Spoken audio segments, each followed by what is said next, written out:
OOCS into a wider galaxy, Part 391, Capes and Conundrums. Pavel leads a few men through the apartment. The man to his left has an auto shotgun ready to sweep a room, the other a heavy rifle. But Pavel has his long gun slung over his back and his pistol out and ready. Both of them are Trets, not long since they were trained on Zalwar. He needs to lead them. Come on, you two, that sinking feeling in your gut. Listen to it. I thought I was just hungry, his shotgunner says. Corporal Noyo would look human, if not for the fact his face is missing the dip between the lips, and his hair is naturally neon green. But with a bit of biomodding, he was basically human, null resistant in everything. Yeah, it takes a bit to get used to all the extra squirmy bits inside you, Corporal Chalker says ruefully. Chalker would pass as a comic character come to life. Asian features, but skin so pale it's almost Gusatli. Well, this is animal instinct. Something's wrong, Pavel says as he opens the door in front of him and his pistol enters the room first. Unlike the other buildings around it, no one has bothered turning the lights back on after the null cleared away, which implies that there's no one here to turn them back on. Do you smell that? He asks them. Death, Chalker hisses. Remember to confirm your targets. A civilian jumping out at the first sign of safety is no one's target, Pavel warns them. Copy that, Noyo says as he looks around. They open the first door on the left, and it's pitch black. But there is a communicator with a single active light on the table. As the light spills on it, it projects an image. Hello, human and false humans. Consider this a fair warning. Stop the masked visage of a woman, states before anything can be said. Pavel silently ups the gain on his microphone before leaning forward. Stop what exactly? Unless that's just a very odd death threat you've just given me. This is about death. Let it lie. Leave it alone. The communicator echoes out. What are you even talking about? Pavel asks. How could you not know? Either way, it doesn't matter. Do not push. Leave death where it is. It is immutable, and changing that leads to no good end. Isn't the very definition of immutable meaning that it can't be changed? If it can be changed, it's not immutable. Typical human, twisting words like they're toys. Lady, we've only been out in the galaxy for a year and change. How can anything be typical? He asked before turning around. Let's go. If the idiot is monologuing, then they want our attention here. And if they're trying to talk us out of something after causing God knows what to happen, then they have some kind of plan. Let's mess it up, gents. Do you think I'm the only one? Do you think it ends here? What you humans are doing is unnatural and vile. And while others do so for gain or glory, I do this because it is right. The same thing can be said about any slaughter or great systemic crime in history. And if you think you're the exception, then you're just the rule, Pavel says grimly. And now who's being dramatic? You said it, not me, he says before reaching into his pocket and then pawing O2 a device. Do you know what this is? I can't tell from the custom casing of a, she starts to say, and then the feed is cut off as he sets down and activates the stasis projector. Its range is shit, but if people want to get cheeky with bombs, then it's cheeky right back. Works wonders for anyone without a knack for bomb defusing. That's what they're for? I thought it was for like a tourniquet or something, Chalker notes. Can be, Pavel states. Freezing something in time is so insanely useful that it's being rolled out in a testing capacity all over. We're at the see what they come up with a stage. You see a medical device? I see an anti-boom equation. Hey, am I the only one that thinks a lot of this doesn't make sense? Nojo asks. You're going to need to specify, Pavel says in an amused tone. People acting like freak shows and doing big things like this. If they want money, there's better ways to get it. If they want fame, there's better ways. And if they want thrills, then there's better ways to get those. What are they after? Nojo demands. Not every dickhead is some misguided soul looking for purpose or fulfillment. Some people are just fucked, Pavel remarks. Form up, we're checking the next door. We have a potential bomb defused for now and need to check the rest of the building. The next room is mostly empty, but the furniture thrown everywhere, damage to the walls, and fruit salad going stale on the carpet with the shards of a bowl around it, suggest a fight. Third room is a closet with a cleaning drone on standby and spare towels. Fourth is a bathroom with a dripping faucet at the sink. What is wrong with my neck? Nojo asks, and Pavel glances back at him. What is wrong with your neck? Pavel presses and Nojo pauses. The texture's gone all wrong and it feels like something is trying to grab at it. Reminds me of the worm runs on Zal War. Keep going or the damn biting bastards will catch you, Chalker states. Brace yourselves, this could be, Pavel states before opening the next door. A bedroom with unmade bed. Oh God, it's horrible, I can hear the drill instructor. Nojo mocks him and Pavel can't help but chuckle. Heh, I doubt it's this. Something is wrong here, Pavel says as he starts going over the room again. There is a scratch on the doorknob to a closet. The paint over the metal is sticking upright, and therefore the scratch is new. Very new. He walks into the room with Chalker and Nojo behind him. He opens the closet door and finds what's left of a woman. Dispatch, we have a dead body here. Sunir woman, physically in her 20s. Fruit variant with mottled brown and black pelt. Distinct white birthmark on left inner wing membrane, vaguely resembling a triangle. Self-inflicted lacerations. Expression of uncontained horror. One of her eyes is torn out, crushed in her own hand. She's forced her body into the corner of her own closet, hard enough to crack the wall, and it looks like some bones as well. Floor is gouged, remains in her foot claws. Interior of the closet is badly damaged from what looks like thrashing. There is a silence for a moment before. We have ID'd the victim as one Miss Thurmore, Balancy Thurmore. We've got nothing here beyond a few notations for piloting under the influence. But her time was served in full and she hasn't reoffended in 10 years. So we can rule out some kind of insane retaliation, Pavel states. I'm marking this nightmare's location and finishing the sweep. Dude, look at that thing, Chalker says, staring past Pavel to see the horrifying corpse. Come on, we have to check the rest of the building. She's probably the source of the null, but we have to make sure. Scene change. Harold. At least 5 casualties now, not including Miss Matrix's unborn child. Harold states in a clinical tone as he finally shifts the last bit of rubble to find a corpse rather than a person. More, there is a corpse at the epicenter of the null event. We need your more advanced equipment to evaluate it. Dispatch orders. Rendezvous with Sniper Zeman's team. Understood. Marking the cadaver, Harold says before shifting away the last bit of rubble so the mortuary services won't need specialized tools to remove the corpse. He checks his communicator and slowly turns to face the right direction. A bit of quick math, and he coils his legs under himself and launches off the concrete. He phases clean through the office building in the way and lands just outside a house at the edge of a residential district, part of a duplex. He enters and the doors are all opened. He spots the pair of Tretts and Pavel nods. Over here. You've seen plenty of weird, right? I have. How about someone scared to death? Pavel asks and Harold's eyebrows go up. That's a new one for me, but I can imagine, Harold states as he heads over to Pavel. In there. Pavel indicates and Harold nods as he slips past and then stops as he gets close. Fuck, Harold mutters as he slips close to the corpse and hopes what he's feeling is wrong. It only intensifies and grows clearer. So you sense it too? Something is up with the body, Pavel states. You're right. And or rather Herbert has seen this before. What is it? Pavel asks as Harold holds out his hand and slowly moves it just above the corpse as if he had an inbuilt scanner. Here, back of the head. What is it? Pavel asks again. Blood metal, Harold states. What? A unique axiom mineral that's refined from microscopic amounts of iron in a person's body as they die in absolute agony. What the fuck? Not sure if you have the clearance for the details, but suffice to say Herbert's run into this before and that was a bad time. But we don't fully know what it does. It requires outright murder to make even a single, near microscopic sample, so it's hard to get a hold of. What the hell are people getting up to on Centrus?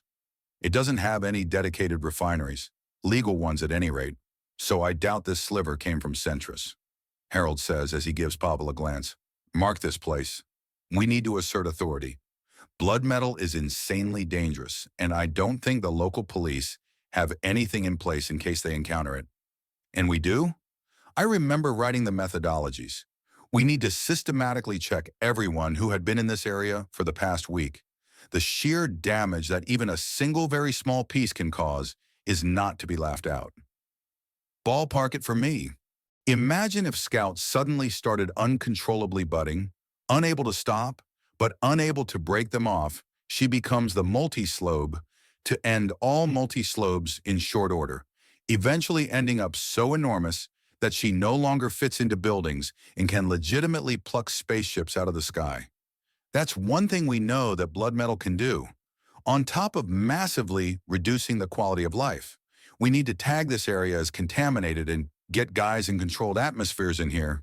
We need testing ourselves. Harold takes a deep breath and he forces out the terrible, terrible ways he could use blood metal if his moral compass was removed. What the hell is running through your head? The unlikely but horrifying things you could do with a decent supply of this nightmare metal. Like aerosolizing it and have incorporate with the systems of victims. Then kick off the fear and pain it absorbs back into you. You die screaming, not from any injury, but from a fear so great you kill yourself to escape. Like with her. Yeah, but she has what feels like a hair-thin needle of it on her neck. Imagine it being in your blood. Imagine it spreading. I need to stop imagining because I keep thinking of worse ways to use it, especially if it can work in microdoses, Harold says. We need to call the Grand Admiral, and my brother and possibly a few other heavy hitters we're friends with. Blood metal is no joke, and someone using it? God almighty. Just getting it is that bad? Chalker asks in horror. It's a movie thing, right? This is some kind of hazing, right? Nojo asks. I'm afraid not on both accounts. Blood metal is very real and it ripped out of the blood of the living? Worse, Harold states. How? It's actually made in a similar method to tritite. But where tritite is essentially iron infused with axium and made resistant to it, blood metal is mind-shredding pain projected into axium that is then bonded to metal. But so much pain is needed that you only get a tiny amount from an entire person dying in agony. By tiny, you mean there is a piece of blood metal on her neck, roughly the dimensions of a strand of hair this long. That took an entire person to make. Harold says with his finger and thumb an inch apart. You boys are off patrol now. We need to keep this area secure, identify further instances of blood metal, and contain them ASAP. Yes, sir, Pavel states.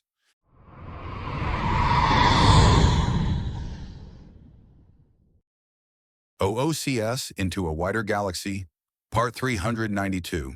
Capes and Conundrums. The area is contained and cordoned off. Scan top to bottom and the piece he managed to safely extract from the corpse of Miss Thurmore is used as an example for it. Nothing else beyond the first sample. But Harold is far from done and has used every inch of authority he has to declare a state of emergency and is in contact with Herbert about potentially updated permissions and information. The information he gets is not encouraging, but it is useful. Scene change. The Waynes. I beg your pardon? Brutality asks. I need to draft you guys. We've officially hit an all-hands-on-deck situation, and I'm not letting any talent, local or otherwise, sit this out, Harold states. How bad is it? We're taking temporary control of the city and doing an immediate census of everyone here, getting everyone's alibi and axiom profile, and drafting everyone we think is remotely trustworthy. This is not a problem you sit on your hands about, but it's too dangerous to let information out. The knowledge is easily abused. Harold states, and Brutality pulls the communicator away for a moment to check the number. It is Harold, so it's unlikely this is some weird prank. Very well then, we're on our way. Don't bother with that, I'm getting a gate open, Harold states, and an axiom effect homes in on the communicator, and a hole opens in the air, rips itself in all directions, and smooths out to make a portal they can all fit through. A private stream is on the other side. There is a slight projection of green skin under it, a gob. Come on, this is important, Private Stream says, and they all share a look before moving in. They're led into a large meeting room with many hunters, several police authorities, and military women and men.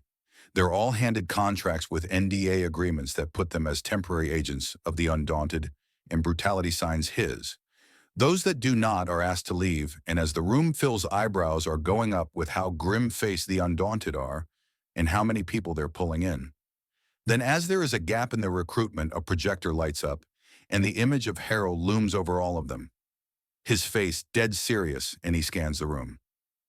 Citizens and guests of Scathach, we are now in an emergency situation, and the Undaunted are asserting operational control with the sole intent of nullifying the threat to Scathach and its people, guest and resident both.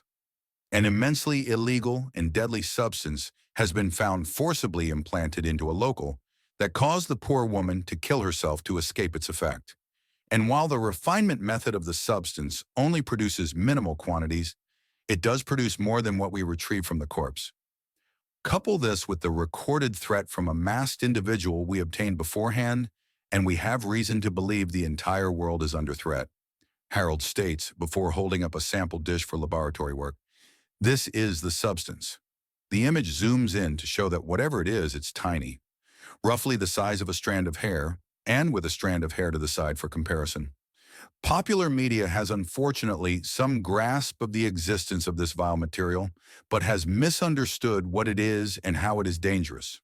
This is blood metal, and while it was indeed extracted from a victim, I assure you that unlike what the Crimson Blade series and other shows and movies imply, there is no surviving the process. What you see here is the result of a cold-blooded and torturous murder, where the victim had their own axiom aura turned on them to reduce them bit by bit into a stain. This metal was all that remained. The process mimics the natural phenomenon that creates tritite. However, unlike tritite, which is a massively resistant metal due to the axiom embedded within the molecular structure, blood metal has pain-aligned axiom infused instead. As a result, just being near a physical sample causes an inexplicable sense of panic and unease. It also affects axiom in unusual ways, effectively devouring surrounding axiom effects to bolster whatever effects it is used as a totem for. These are baseline abilities that make the metal extremely valuable, but as brutal and deliberate murder is required for even tiny amounts. Highly illegal and immensely immoral to have. I will be bringing this sampling by shortly so you can all experience the unease so that it can be recognized. Our mission is simple. We need to find who has the rest of this, as this is less than comes from a single person where they are. Bring them in and determine if there is more. Dispose of all blood metal safely and bring the creator and user to justice. We already have them on terrorism, torture, mutilation, and first-degree murder. Harold explains. I need you all to understand just how dire this is. The null event in Gotham, that was the victim of the blood metal trying and failing to escape it. She tore out her own throat and escaped into death, which means we have 6 additional deaths we can attribute as collateral damage, to say nothing of the 3 million credits and counting in damages to the city itself. All of it from something so small that it can be lost in one's hair. Brutality's posture is stiff, and his expression is immensely grim at this point, his head held at just the right angle to shadow his eyes and emphasize the skull beneath the fur, skin, and muscle. Now that I explained exactly what is going on, I'm going to enter that room now with the sample. Hands away from weapons. The sensation of unease and discomfort is not natural. As far as we are aware, blood metal requires physical contact to cause any damage beyond the sheer unpleasantness of its presence, Harold states. Then the feeling comes upon them. Brutality deliberately locks his stance and looks back at his family to see they are all doing the same, making sure they can't just jump as they want to. His son or sons are tense except a slight twitch to their ears, trying to locate a threat that they know isn't there, but cannot convince their lower nature does not exist. Ace is struggling to keep a snarl off her face, and she is growling very, very lowly. The Arumenta in the room have their elements shifting around them. Most Trets have crossed their arms or deliberately shoved their hands in their pockets. A small collection of Whimperas are forcing their lower bodies' claws to grip onto each other as their upper bodies are stiff. All species with some form of antenna have their sensory organs held high, and trying to find the source of the bone, deep threat sweeping over them all. The door opens and the entire room twitches into that direction. The sensation is stronger now as Harold, neck muscles bulging and eye twitching, walks up to the middle of the room and causes a podium to rise up from the floor. He places the sample of blood metal upon it and steps back. As you can tell, he says, this is no joke. This is the real deal. And the part of yourself telling you to go absolutely berserk is your animal instinct, which recognizes the sheer threat that this substance implies. This is pain made physically manifest, and letting it exist goes against every instinct you have. Are there any questions? This was found in a person? Yes, it was inserted into the back of the neck of the victim, a fruit so near by the name of Balancy Thermore. We do not know why here. We suspect she was merely in the wrong place at the wrong time. Her prior bad behavior was piloting under the influence, but hasn't so much as mildly irritated anyone in the last 10 years. And she was tortured with unmitigated fear until she killed herself to escape. So its effects are worse when placed in the body? A voice asks, and Brutality looks down to see a pale green Morega woman pawing at the tile floor as if prepping herself to stab something with her horn. Apparently so, but as you can imagine, no one with anything resembling morals is eager to test it. Harold answers. You mentioned a threat. What was it? Brutality asks in his grimmest voice. He mentally berates himself for that. He is among allies. No one here is a threat. They should get the public voice from him, the friendly one, not the growl. This recording was retrieved by a team led by sniper Pavel Zeman. No information of use beyond the recording was retrieved from the communicator that broadcasted it. But we did disable and dispose of an aftermarket explosive installed into its structure, Harold says as he places a communicator on the podium next to the sample, and everyone stares. Hello, human and false humans. Consider this a fair warning. Stop the masked visage of a woman states before anything can be said. The entire conversation goes off as it did for Pavel, leaving many looking contemplative. That was a recording. There's no way they responded, the Morega protests. But it was. The file we retrieved from the communicator is the conversation in one side. Allow me to play it now. Harold says, Hello, human and false humans. Consider this a fair warning. Stop, pause. This is about death. Let it lie. Leave it alone. Pause. How could you not know? Either way, it doesn't matter. Do not push. Leave death where it is. It is immutable, and changing that leads to no good end. Pause. Typical human, twisting words like they're toys. Pause. Do you think I'm the only one? Do you think it ends here? What you humans are doing is unnatural and vile. And while others do so for gain or glory, I do this because it is right. Pause. And now who's being dramatic? Pause. I can't tell from the custom casing of a random tool. Pause. I know that the first human is not seeing this, and I know you will share this with the allies you bring in. Understand this. Go no further. Let this lie. Death will not be denied or defied. This is your final warning. The message ends. That was as much for us as everyone else, Brutality states, meaning they knew that the bombs in the communicator would be disabled. They knew you would call for additional forces and that you would play the message. There are several axiom disciplines that create incredibly accurate predictions based on pattern location, to say nothing of what a natural genius can do, or a Gravia or synth with extremely advanced processing cores. There is the sound of a slight bit of a scuffle as Blazing Iron is revealed to be lighting a medical cigar off the flaming hair of an Aramenta. Don't matter how smart they think they are, we're dealing with a nutcase. Leave death alone? Let it lie? No one with all their screws in place talks like that, Blazing Iron asserts. We've got some crazy bitch with a death kink and a sample of a death metal. But that leads into an important question. What are you Undaunted types doing that's brast of Miss Psycho so bad? We're assisting with the processes of restoring the extinct natives, Harold states. Well, if I were a crazy death bitch, that would piss me off, Blazing Iron notes. Which means she is likely to also target other individuals known for lobbying in that direction, Brutality states grimly. His ear twitches towards Hafid, whose hands are gripping so tightly that the synthetic leather gloves he's wearing are starting to tear ever so slightly. Correct on both accounts, Harold states, which is why we have such an eclectic mix of individuals in this room. Not everyone here is a bounty hunter, law enforcement, or military. Some of you are potential targets of this sociopath. Okay, but why Miss Thurmore? If they're going to make an example of someone, why an unaffiliated third party? I don't fully know. Going by the stated intentions of the perpetrator, the only link Miss Thurmore has to this is that she donated a small amount of money to a fund to help restore the natives. That was last week, and it's a weak connection at best. But without it, she's just a random victim. What about location? Where did the null event occur? In her home, Miss Thurmore lived at the edge of the northern residential district, not far from the industrial district and right up against the edge of the business district.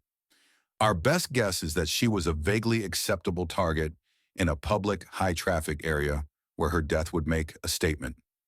Unfortunately for our killer, Miss Thurmore's response to overwhelming fear was to try and hide. So she isolated herself and died alone.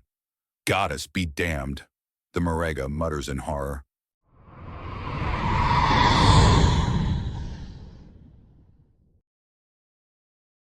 OOCS, Into a Wider Galaxy, Part 393, Capes and Conundrums. The hot ash-strewn air of Scathach lifts him as he swoops through the city, feeling out with Axiom as best he can to try and catch some sensation of the blood metal. Everything was going out of control, but there was a gap in the pattern, and it just kept niggling at him, which meant it was important. Quickly bringing in a large number of wild animals up to and including a lava serpent is one thing. Whispering in the ears and controlling mob members to attack people is another. And finally, this horrific use of blood metal. He had shared his suspicions, but had no proof. There are multiple parties testing them. Miss Tonk has gone into hiding. She can be tied into the animals as they appeared right after she said she was vanishing, and it would be a perfect time to actually cause chaos as a distraction. It was possible she was tied to the attacks of the rampant vehicles and the attempted shooters, but it was a clear line between criminal thugs and raging beasts. It was certainly possible for someone to do both, even all three distinct attack vectors. But they all required differing skill sets and, to be honest, mindsets as well, which was concerning. Concerning enough to dictate where his flight path was taking him. He lands on the side of the currently dim sign that advertises the Thermal Flow Casino. He phases through a level and finds himself in the air ducts. In a phased-out state, he can follow the ducts without making even a whisper of sound as he slips through. This is a loose end he's mostly investigating, but it needs to be snipped here and now before things get out of hand. If the alleged criminal Hawthorne is guilty of trying to kill police officers, she needs to be at least scared off until such time as they're done dealing with the blood metal abusing abomination. If she isn't a criminal at all, and it's just a rumor gone rampant, then it needs to be confirmed, so they don't waste any more time with her. Either way, he needs to take a look and make sure everyone reads his report on it, one way or another. The ventilation system is a powerful one that comes from a central air conditioning unit, one designed to filter out the ashes and scents of Scathach itself from the air. A place where a person can forget the world outside with the sound dampeners in the walls, earthquake resistance in the floor, and everything makes the internals of the building nearly indistinguishable from any other casino in the galaxy, which means cameras, many, many cameras, which he fully intends to take full advantage of. In a few moments, he takes a moment and sends a slight wisp of Axiom through the building in the air conditioning. It was something he learned from Air Iramenta monks and mastered against criminals with similar techniques. It would slightly alert the guards, but it gives him a nearly perfect mental map of the entire building. It works even better in starships. There is one room with a large opulent desk and what appears to be a powerful fridge in there as well, meaning he's found the main office and it's directly tied to the air conditioning system. He shifts himself through it and flows with the artificial wind. He flows through the grating on the other end into an empty office. He slowly drifts down and then tucks his wings in to gently step through the room and begins his search. He inserts a data chit into the main computer and activates it, quickly getting it to boot from the chit, and he uses several systems on the OS in the chit to give him a list of passwords. He puts them to memory and restarts the computer again before removing the chit. He inputs the relevant passwords and goes for the easy targets. Nothing in the schedule as expected. In the first examination of deliveries and payments, all look above board at first glance. No doubt he can find a huge amount if he has time to dig, but he doesn't. He needs to do something nice and simple as he brings out a second data chit and installs a small background program. It wasn't as complete as Drax add-on to computers, but that kind of nonsense required reaching into the guts and needed to be manually removed as well. This little program would record things and send him an update. It would also keep the computer on for a 5-minute period when turned off to allow him to access the computer with its monitor off, allowing him remote access. It was a piece of near art that Drac had made for him, but it also had the bonus of being able to simply be uninstalled from afar. His ears twitch and he turns off the computer and then slips down to hide under the desk itself, slowly revving himself up to phase out just so as the door opens. He slowly, carefully, and subtly puts together a teleportation, and he's on the ceiling, invisible and waiting as Miss Hawthorne, a Tret woman, sits at her desk. The harsh-faced businesswoman has steel gray hair and dark eyes that make the women she came in with squirm. "Miss Hawthorne," one of the women says and trails off as the hard eyes rake across her. She gathers up the courage to whisper, "It's not our fault." "Then whose is it? Who was so colossally stupid as to induce a null event in the middle of the city? Near Gravia, do you have any idea how hard it is to get past the survivors? We need to cook the books to charcoal to avoid the inevitable backlash. Do you have any idea what that's going to do to our bottom line? How much money we're about to lose?" "Boss, unless you have a plan to somehow get us around a vengeful super genius, calling in a clan of super genius family members that will be scouring the city to find out who killed their fellow super geniuses looking right at us, then I don't want to hear it," Hawthorne says as she puts her elbows on the desk and holds her head in her hands. "Perhaps openness and honesty?" Brutality asks in his friendly public voice. "Who brought in the prosty? Where are they?" Hawthorne demands, looking up and failing to see Brutality. He allows himself to phase into the physical state of things and lets go of the ceiling with his hands to hang from it with his feet. "And who are you?" "Brutality Wayne. We need to speak, madam." Brutality states, holding out his wing as if offering his hand to shake. She looks at the offered limb as if she fully expected a weapon. She pauses for a moment, then shakes. "All right, but stand on the floor. Don't hang from the ceiling. It's distracting." Miss Hawthorne states, and Brutality nods before pulling his hand back, lets go, and gently floats down to stand next to her. He sits on her desk, full charm and friendliness forward with a bright smile. "What are you doing here?" "I'm looking into a bunch of things that are connected. My kids, you see, adorable little flappers, fully into the investigation bits and wanted to look into the new mystery of whoever set off the null. And well, my bits led me here." "Did they?"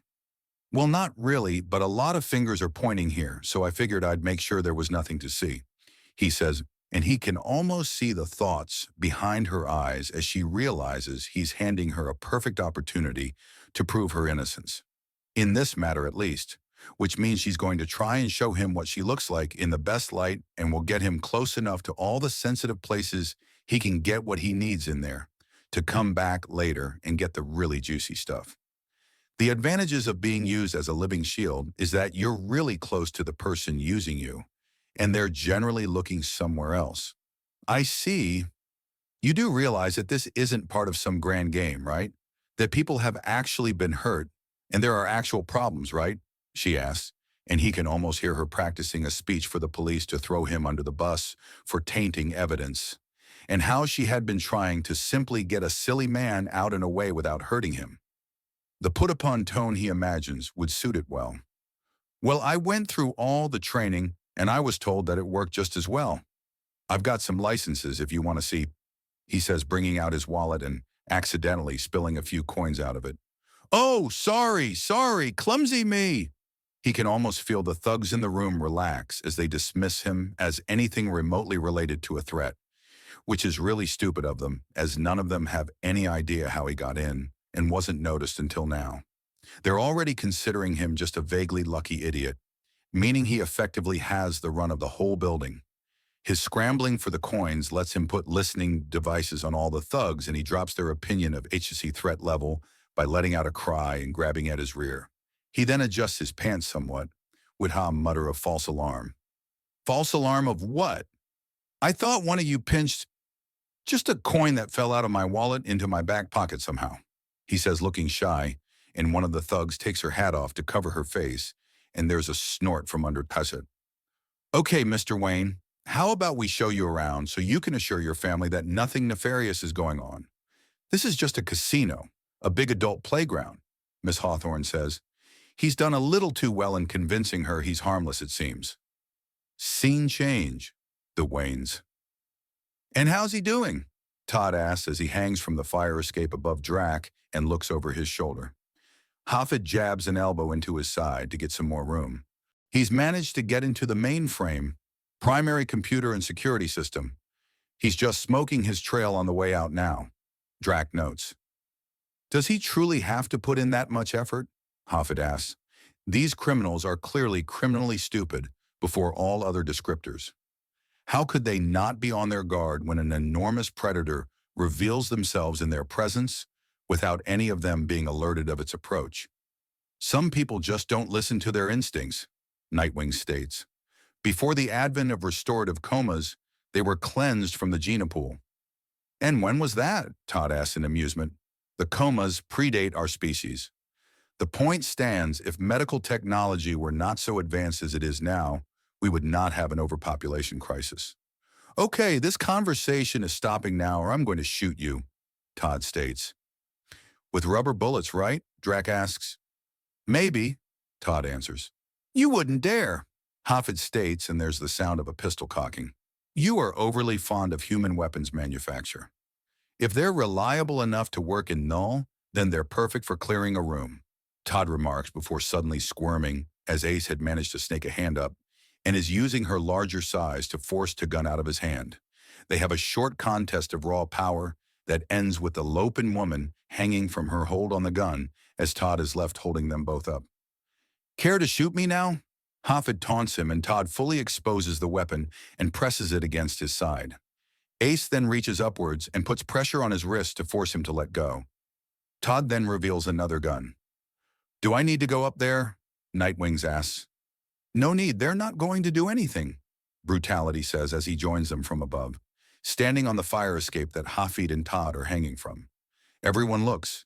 He has his serious face back on. Ace jumps up and passes him the gun she confiscated. Thank you. She nuzzles him and Hafid scoffs somewhat as Todd snorts. Ah, the happy family. Isn't it wonderful, my adorable little brother? Nightwings asks while resting his arm on Drac's head. Drac's ear flicks back hard enough to smack him in the nose. I'll take that as a yes. So what did Miss Hawthorne think of you? If I wasn't flashing around the fact I'm well off, she would have given me a job offer as a pretty face serving drinks. Brutality notes. Why you sacrifice your dignity, I will never know. You could have ghosted that entire facility. It would have taken at least 3 times as long, Brutality replies. This way I got a guided tour and was able to place all the tools we need to know for certain what's going on. She might or might not be attached to the blood metal. In fact, I suspect she isn't. But she is dirty enough to be concerned about speculation, and if she did not unleash the wretched substance, then she will be looking for who did and why.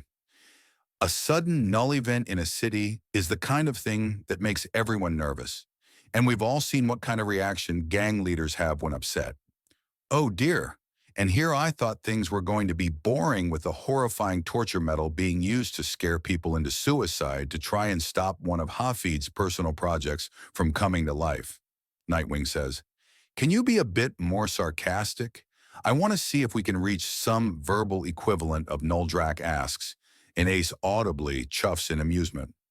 The hacker pumps a fist in celebration of the accomplishment.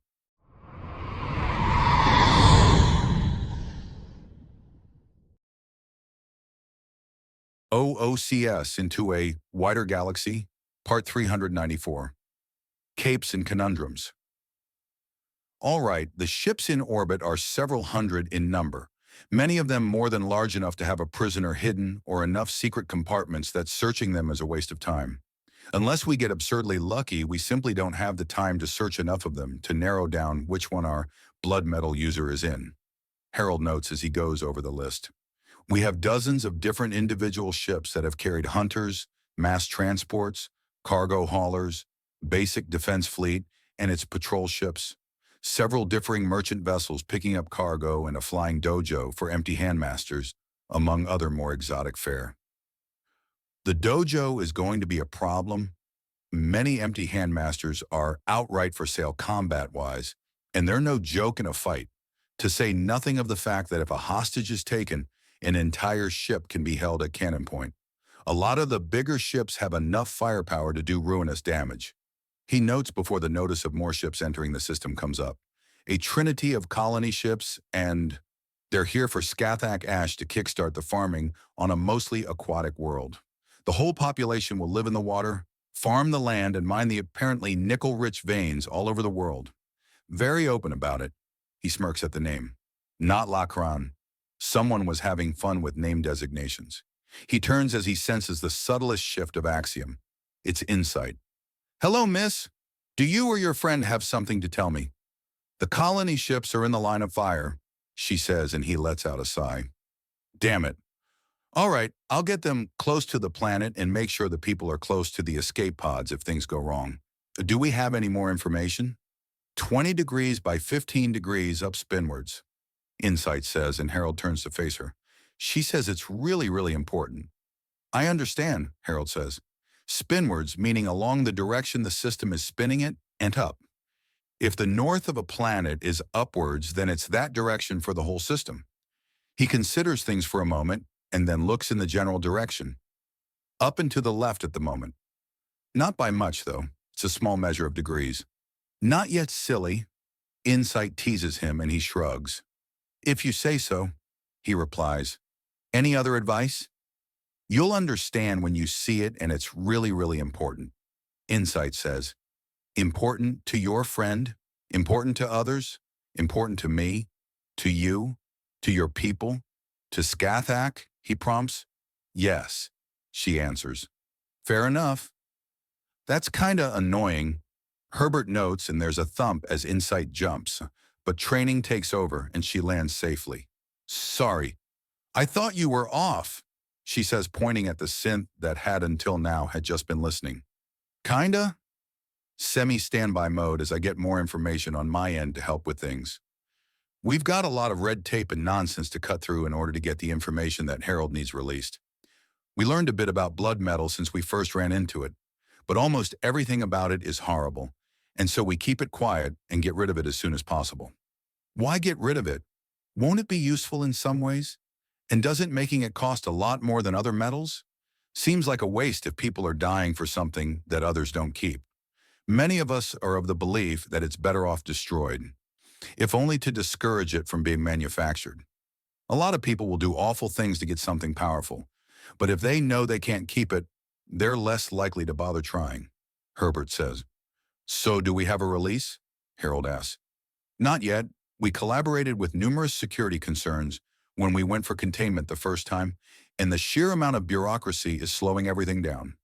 Technically, by mentioning that we know it has terrible effects on slobes, you've given out protected information, and there's debate on whether they want to pressure Admiral Cistern to discipline you.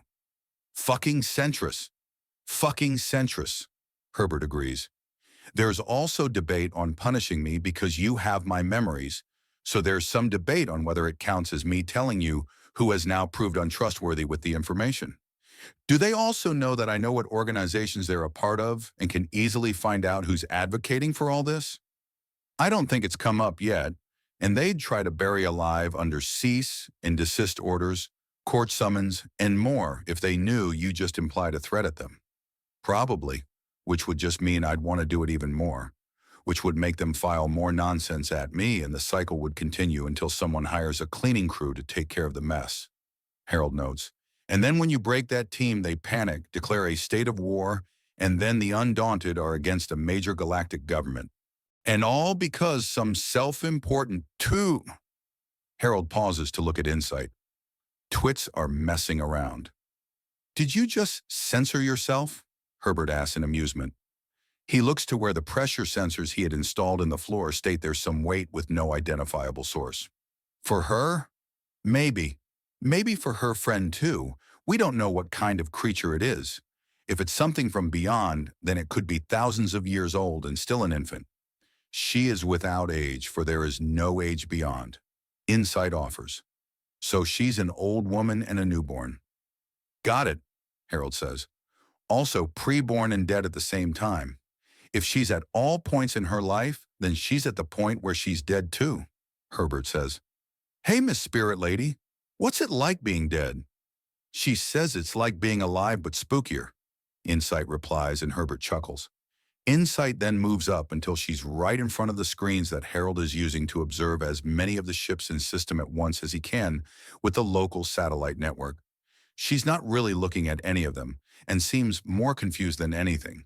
But there's a very, very vague outline of a face, just enough to make out the brow, general shape of the face itself, and a hint of expression. Longing, eager, nervousness, and absolute certainty. Harold traces its gaze to the oncoming colony ships. Are they in danger? He asks the spirit directly, and it turns and speaks. He hears nothing, but he reads the lips. I won't let them, she promises, and Insight relays what her friend says.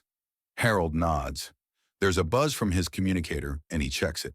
A text from Herbert in coded English.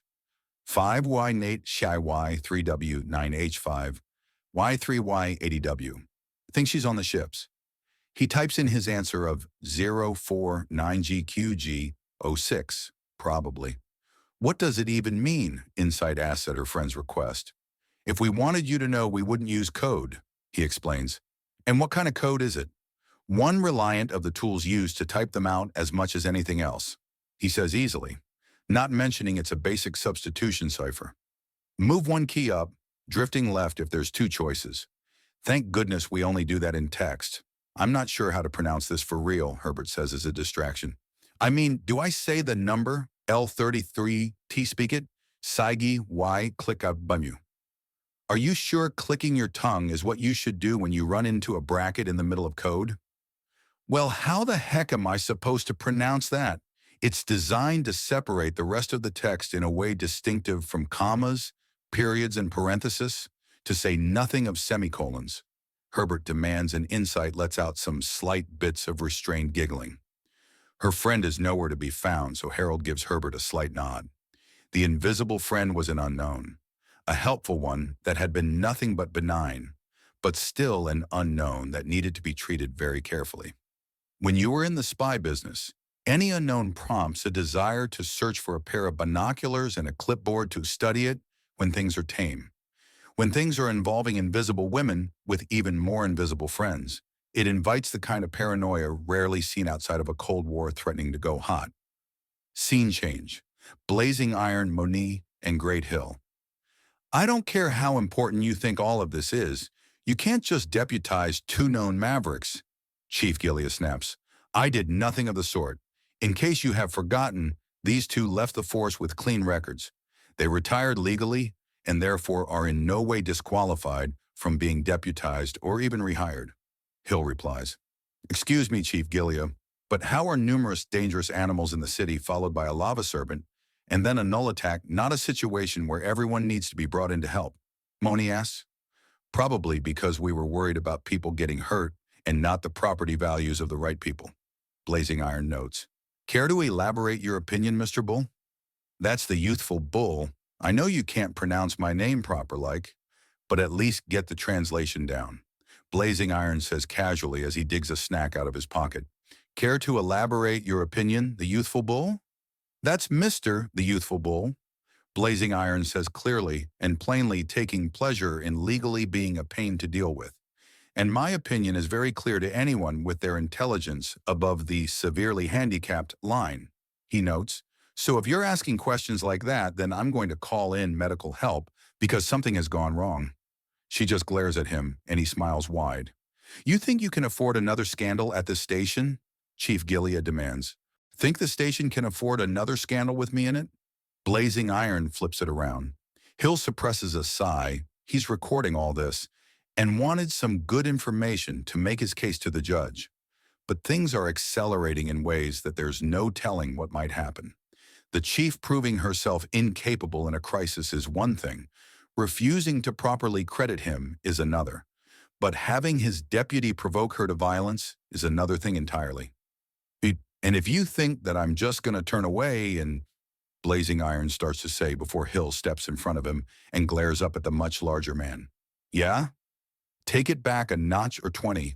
We're here to explain ourselves, get our paperwork in order, and after that I can get you your proper pay for several in-combat hours of work for the city. So as much as it goes against your name, calm down and be cool, okay? Hill states, and Blazing Iron glares down at him. He offers a slight grin and looks to Blazing Iron's left shoulder, which is where Hill is keeping his wire. The massive Agala nods and settles himself. All right, so you do have them under control. Clearly, they're not animals, Chief. You just need to speak with them as equals. Speaking of animals, I have evidence that those creatures were in fact not in need of destruction. Why did you kill them? To be clear, are we speaking about the leapers that were led out of the city safely? The swoop callers that were trying to eat people, or the lava serpent? Hill asks in a respectful tone. What do you want? I just want these forms signed so I can appropriately compensate my deputies for the time they have served assisting the police, Hill says as he pulls out and hands her a pair of data slates. She takes them and skims the contract on both, then puts her thumbprint to each of them and hands them back. Thank you very much, Chief. We'll take our leave now. They can take their leave. In fact, I insist upon it. You and I need to talk, particularly about appropriate the city defense cannon and firing it outside of its approved arcs. Of course, let us speak about how I defended the city from a lava serpent, Hill states calmly. He has enough to start an investigation into her at this point, but if he gets more, then things will work all the better.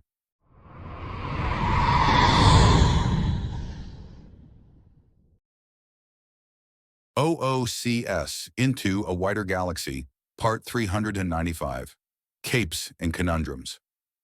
What in the actual... Oh no, poor Admiral, Harold notes as an escort of several furious Whimperas, an AK using a harness to float through the air like water, and a Lidris are led past him and directly into the Admiral's office. He can feel it being expanded to accommodate the gigantic form of the Lidris. Completely unacceptable. Our colonists have been... Who are you and why are you here? The Whimperas at the front is already ranting in the 3 seconds it takes for him to get there. Excellent questions. Who are you people and why are you here? Harold asks right away as he dispels the most comfortable setting of his disguise field.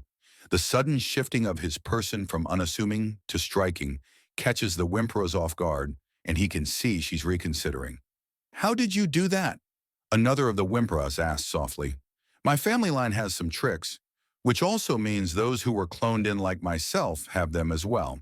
Wait, are you implying that clones are or are not part of a family? The smaller Whimperas asks. I didn't think I was implying things either way, Harold notes. You still haven't answered who are you and why are you interrupting our meeting? Operative Jameson, do you have your report for me? Admiral Heinella asks. I do. I've narrowed down potential suspects from the ships in orbit. Much of the scanning equipment is powerful enough to spot a place on ships designed to hide something like... He looks over the room with raised eyebrows. The concerning element our enemy uses, and eliminated all vessels without the capacity to hide it from the list, narrowed our search area to a mere handful. Unfortunately, the remaining ships are dedicated warships, several of them with planetary bombardment scale weapons. Exact numbers, please. 7 possible ships, 4 with the capacity to shatter cities. I'm about to start looking through their histories and such to try and find out more about them, but I figured you could use some... Well, the news isn't exactly good, but it is news of progress, Harold states. I see. Very good, Operative Jameson. Keep me posted about... Admiral Heinella is interrupted when one of the women crowding his office shifts and bumps into one of the Vishanyan, now more or less guarding Insight, after she was revealed to have a literally invisible friend. The Lidris woman lashes out in a fast sweep, and Harold has to stop her. There are friendly cloaked people on this ship. Stop thrashing like an idiot. You're here as guests. Act like it, please, he says, standing in the way and holding back the Lidris. Hello. I'm Arya Greatpincer. The smaller Whimperer says, standing out from her mother and waving to the empty part of the room that the Vishanyan are in with both her girl body and the claws of her lower one. This smallest Whimperaz has a blue shell instead of the standard brownish red. Arya, another Whimperaz states with a chiding tone. She has the same vaguely Greek features as Arya. But Mom, it's only polite, Arya protests. Insight then drops her stealth by withdrawing her hood and waving back. See? Ladies, Admiral Hanala states, now that I have a few moments to speak, allow me to explain things as clearly as possible. There has been a rash of terrorist attacks literally hours before your arrival. The only actual evidence we have about them is that the orchestrator of one of them has some kind of absurd religious belief about death and destruction. All ships in system, and all ships that enter the system, are being held in system to stop this murderous criminal scumbag from evading justice. They are responsible for multiple deaths, one of them so gruesome, we're also going after them for maiming and torturing their victim. Furthermore, my man, Operative Jameson, just confirmed that they are likely extremely armed and dangerous. So now that we've established that the issues are well and truly beyond your ability to influence, please return to your ship so we can deal with the enormous issues in front of us. Also, if you girls try to force your way in again, you're going to get shot. The fact that no one here is armed saved all your lives, Harold states calmly. What? But, allow me to elaborate. I know you're all unarmed, and only the fact you are unarmed stopped me from killing you myself. Now, out of the Admiral's office, the man is busy, Harold exclaims, before pointing out the door. Now out. So we're not arresting anyone? A soldier asks, poking his head in as the room turns to him. No, these are just angry and entitled civilians, not an actual threat, Admiral Hanala states. Now, as the good operative said, get out. You heard the man. Make a hustle on it, civvies. You have your answers. You won't be persuading us of anything, and it's time to go. Operative Jameson, I need to speak with you privately. Before our unwanted guests interrupted me, I was about to call for you about a situation in development. Yes, sir, Harold says before helping rush out the guests. The Vishanyan leave with them, and he turns to regard the Admiral after doing a quick sweep of the room. We have privacy, sir. They've bought off the empty handmasters. Excuse me? I have been contacted by the empty handmasters and have been informed that they have been paid to stay out of all affairs for the next 6 hours. Oh, shit, Harold states as the implications hit hard. Most likely they are going to hit us in the first hour and use the rest of the time to cripple our ability to retaliate, up to and including the ability to contact the empty handmasters to do so for us. I had similar suspicions. I need you to prep the inevitable to retreat to safety and defend itself without alerting our enemy. No doubt seeing us brace for the impact will provoke them even quicker. I am subtly moving all our assets into a position to respond, but we need the inevitable out of the way. I'm on it, sir. Scene change. Captain Ragni and Observer Wu. Today is going to be even more interesting, I see, Captain Rangi says as Harold appears on the bridge with an arm over Observer Wu's shoulder. Indeed, I need you to activate everyone and silently move the ship into a defensive stance.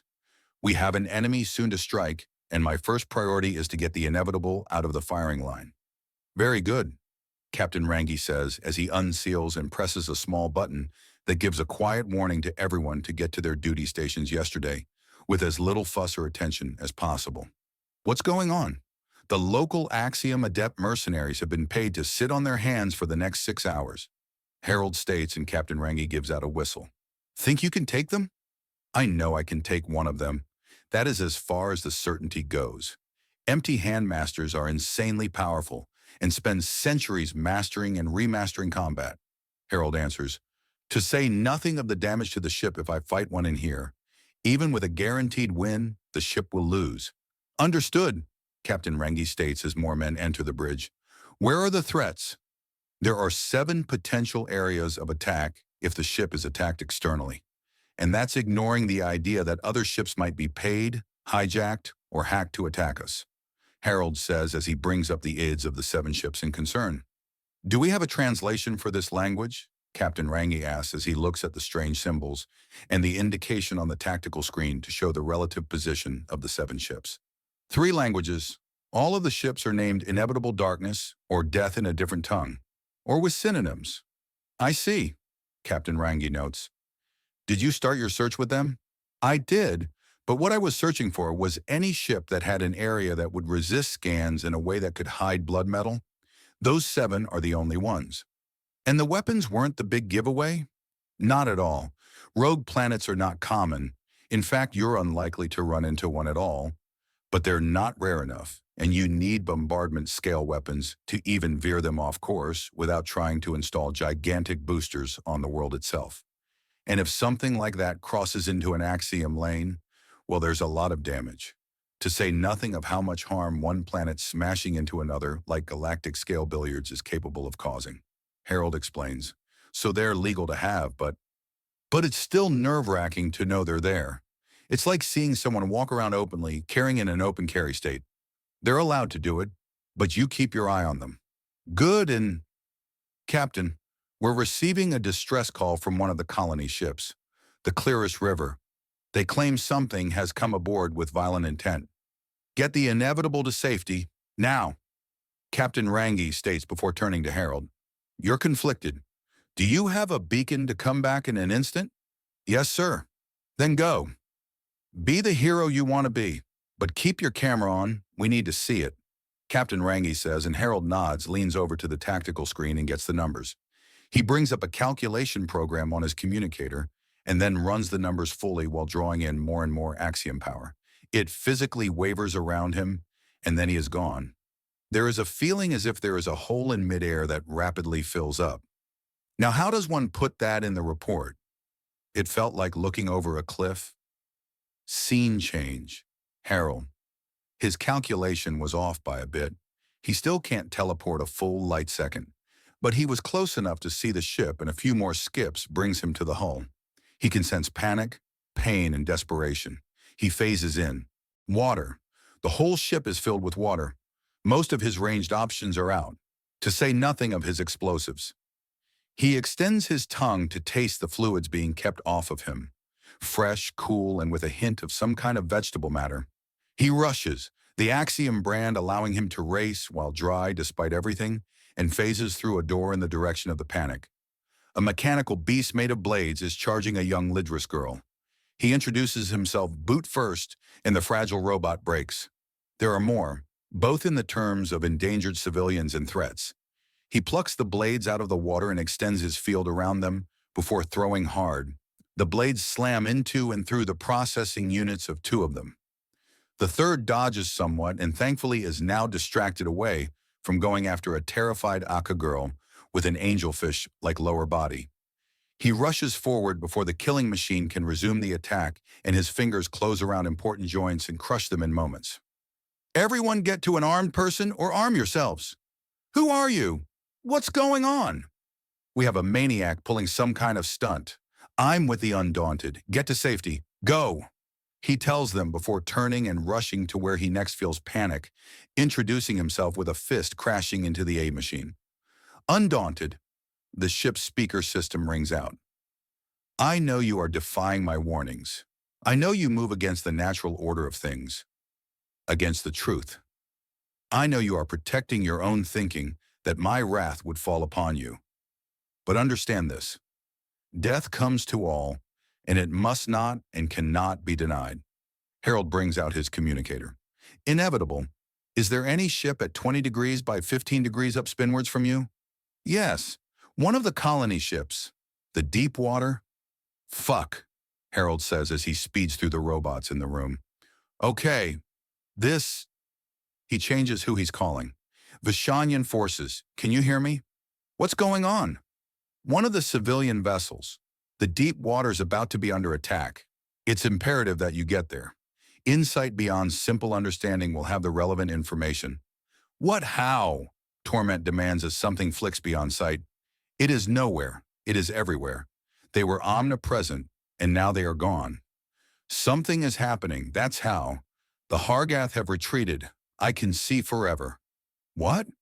Just get in position. You need to be there. I will join you when the clearest river is safe.